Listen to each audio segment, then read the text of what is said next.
Hi everybody, today in front of me I have this TOSCIDO X109 tablet, and let me show how you can set the Google Chrome as your default browser on this device. So, first of all, you gotta open up the Settings app.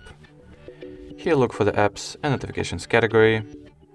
At the Apps and Notifications page, go for the default apps, browser app, and all that it's left to do for us is to select Chrome, and that will ultimately mean that we have successfully set it as our default browser.